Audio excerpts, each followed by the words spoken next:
ഇങ്ങനെ പല രീതിയിലും ഇങ്ങനെ കൂടെ കുറച്ച് നാൾ ട്രൈ ചെയ്ത് നോക്കി, എന്നാലും അതാ പറഞ്ഞേ, അങ്ങനെ ട്രൈ ചെയ്ത് നോക്കിയിട്ടും ഏതൊരു മൊമെന്റിലായിരിക്കും അല്ലെങ്കിൽ ഏതൊരു സമയമായിരിക്കും okay I should get out of this, ഈ ലൂപ്പിൽ നിന്ന് എനിക്ക് പുറത്തേക്ക് പോയേ പറ്റൂ, ഇനി എനിക്ക് ഇത് ടോളറേറ്റ് ചെയ്യാൻ പറ്റില്ല, ഇറങ്ങേണ്ടി വന്നു. ബിക്കോസ് അന്ന് എന്റെ ജീവൻ നഷ്ടപ്പെടും എന്നായപ്പോഴത്തേക്ക് ഞാൻ പോലീസിനെ വിളിച്ചു. പോലീസ് ഫോൺ എടുത്തില്ല. അല്ല, ആദ്യം എന്റെ ബ്രദറിനെ വിളിച്ചു. 1:30 2 3 മണിക്കെങ്ങാണ്ടോ വിളിച്ചു, ഫോൺ എടുത്തില്ല.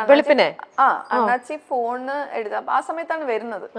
You know he was an alcoholic abusive person. So ആ സമയത്ത് ആണ് വരുന്നത്. അപ്പം അന്ന് ഇതുപോലെ ഭയങ്കര ഉപദ്രവം ആയി. ഞാൻ പറഞ്ഞ എപ്പോഴും പറയുന്നത് എന്റെ സേഫ് പ്ലേസ് എന്ന് പറയുന്നത് ബാത്റൂമാണ്. അവിടെയാണ് എൻ്റെ ഒരു സേഫ് പ്ലേസ് ആയിരുന്നത്, ആ ഒരു പെന്റ് ഹൗസിൽ.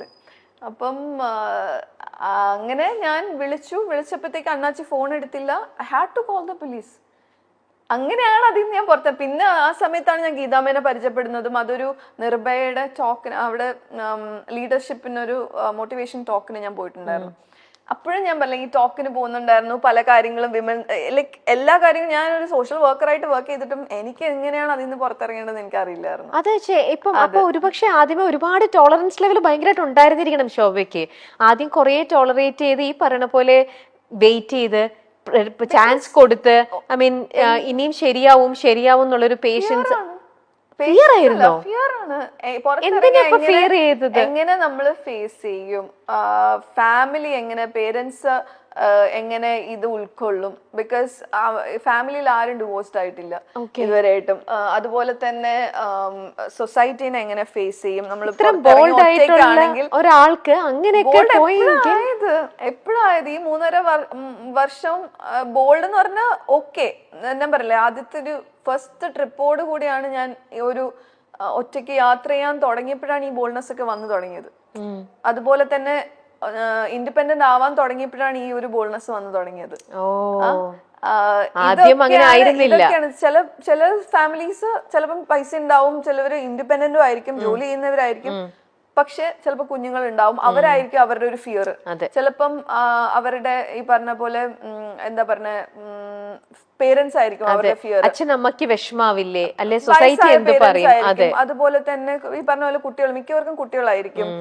അതുപോലെ തന്നെ സേഫ് ആയിട്ടുള്ള പ്ലേസോ സൊസൈറ്റി എന്ത് പറയും, അവരെങ്ങനെ കാണും. ഒരു ഡിവോഴ്സി ആണെങ്കിൽ, അല്ലെങ്കിൽ സെപ്പറേറ്റഡ് ആണെങ്കിൽ മറ്റുള്ളവർ ഇവരെ നമ്മളെ അറ്റാക്ക് ചെയ്യാൻ വരുന്നത് ലൈക്ക് യുനോ ഒരു സേഫ് അല്ല, ഒരു ഒറ്റയ്ക്കാണ് ഇതെന്ന് ജീവിക്കണം എന്ന് പറയുമ്പോഴത്തേക്ക് വരാൻ പറ്റുന്ന എങ്ങനെ അതിനെ ഹാൻഡിൽ ചെയ്യും എന്ന് അറിയാം. Fear, everything is like based on that fear. ആ ഫിയറിൽ നിന്ന് പുറത്തിറങ്ങിയാൽ ഫോർ മീ ലൈക്ക് എന്താണ് സക്സസ് എന്ന് പറഞ്ഞാൽ ആ ഒരു ഫ്രീഡം ആണ്. Freedom to take decision, freedom to eat what you want, freedom to wear what you want, freedom to express, you know, everything is that, you know.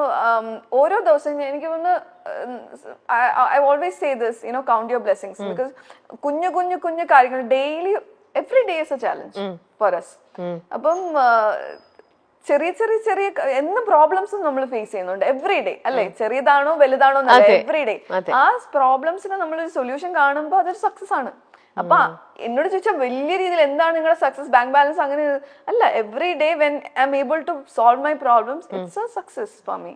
രമ്യയാണ് എൻ്റെ കൂടെ ഓരോ പ്രാവശ്യം എനിക്ക് എന്താ അങ്ങേ അറ്റം ഞാൻ ഫിസിക്കലി എനിക്ക് എഴുന്നേക്കാൻ പറ്റാത്ത അവസ്ഥ വരുമ്പോൾ എന്നെ ഹോസ്പിറ്റലിൽ കൊണ്ടുപോകുന്നത് അവളാണ്.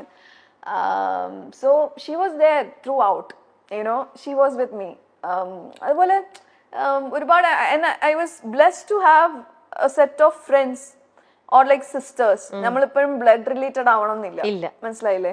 ഞാൻ മിക്കതും ഞാൻ ഫാമിലിയോട് പറയാതെ ഇരിക്കുവായിരുന്നു, അവർക്ക് വിഷമാവണ്ടല്ലോ. ബിക്കോസ് വയസ്സായ പേരൻസ് ആണ്. ബിഗ് ബോസിൽ വന്നിട്ടുണ്ട്. ഇത്രയും you know I am lucky and proud and like you know എനിക്ക് ഇങ്ങനെ ഒരു അച്ഛനും അമ്മയും കിട്ടിയത്. അപ്പം ഏറ്റവും ഇളയതാണ് ഞാൻ, 13 years ഗ്യാപ്പാണ്. അപ്പം ഞാൻ എപ്പോഴും ഒരു പ്രോബ്ലം ചൈൽഡ് ആയിരുന്നു കുഞ്ഞിലെ മുതലേ. ലൈക്ക് ഞാൻ ഒരു സ്വപ്നജീവി, മനസ്സിലായി, എന്റെ കാര്യങ്ങൾ എന്റെ ഇഷ്ടത്തിന്. അപ്പം ചേട്ടനും ചേച്ചിയും ഒക്കെ അവരുടെ എല്ലാവരും സെറ്റിൽഡ് ആയി, എല്ലാം happy family and like you know with kids and all. അപ്പം എപ്പോഴും എൻ്റെ ഉള്ളിലുണ്ട് എനിക്ക് ആ ഒരു അമ്മയ്ക്ക് അച്ഛന് ആ സന്തോഷം എനിക്ക് കൊടുക്കാൻ പറ്റിയിട്ടില്ല ഒരു കുട്ടീനെ. ലൈക്ക് മനസ്സിലായില്ല, അവർക്ക് ഒത്തിരി ഭയങ്കര സ്വപ്നം കണ്ടാണ് എൻ്റെ ഒരു കല്യാണം നടത്തിയത്. ഭയങ്കര ബിഗ് ഫാറ്റ് വെഡിങ് ആയിരുന്നു. അപ്പൊ അങ്ങനെയൊക്കെ ചെയ്തിട്ട് എനിക്ക് അപ്പൊ എന്റെ ഉള്ളിൽ എപ്പോഴും ഉണ്ട് ദറ്റ് അവരാഗ്രഹിച്ച ഒരു യുനോ ഒരു ഭാര്യയായിട്ടോ അല്ലെങ്കിൽ ഒരു അമ്മയായിട്ടോ എനിക്കൊന്നും ആവാൻ പറ്റിയില്ല എന്ന് പറഞ്ഞാൽ എനിക്ക് ഉള്ളിൽ എപ്പോഴും അതൊരു കുത്തുന്ന കാര്യം തന്നെയാണ്. ബട്ട് ദാറ്റ് ഇസ് ഓക്കെ, എല്ലാവർക്കും എല്ലാം പറഞ്ഞിട്ടില്ല. But I know what will happen to my life because എൻ്റെ ഓരോരോ കാര്യങ്ങൾ എനിക്ക് പിന്നെ I go with the flow. ഞാൻ ഈ പറഞ്ഞ പോലെ വാട്ടർ ആണ്, ഫയർ ആണ്, എയർ ആണ്, എല്ലാം എൻ്റെ ഉള്ളിലുണ്ട്. ഓരോരോ സിറ്റുവേഷൻ വരുമ്പം അതാണ് ഞാൻ. അപ്പം യാ